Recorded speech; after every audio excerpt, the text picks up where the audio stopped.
Hey everybody, Roger Levin here with your specialty practice production pearl of the week.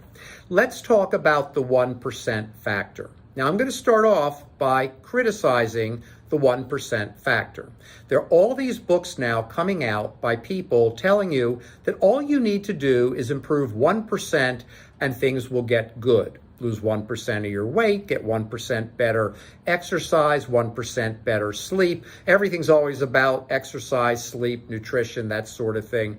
And now there are people talking about 1% in your practice. There's a very high level CEO group that I'm a member of, and they brought in a speaker, and he was actually very good. The thing that I did not agree with was 1% better cash, 1% higher fees, 1%.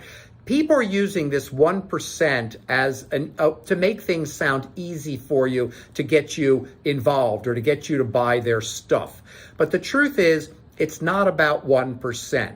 Because if you're going to run a great practice, if you're going to move to the top 30, 20, 10% in terms of production as a practice, it's going to take more than 1%. You might have a day where you only improve 1%, but you might need 5%. If your overhead is 6% too high, it needs to come down 6%.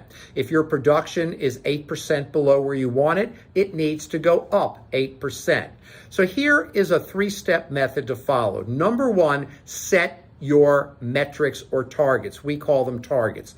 Production, collection, overhead, profit, doctor income. What are the targets? Doctor production per hour. If you have hygiene in your practice, like periodontists, hygiene production per hour. What are the numbers that we're going to hit? Start there. Once we know the numbers, now we know what are the strongest and weakest areas. Let's go to the weaknesses. There are people who say, oh, forget your weaknesses, work on your strengths. Another garbage statement. If you're running a business, your weaknesses need to be fixed or they'll pull those strengths right down. So if your overhead 6% too high, maybe that's where we start. We bring it down 6%. If your no-shows are 3% too high, we bring it down 3%.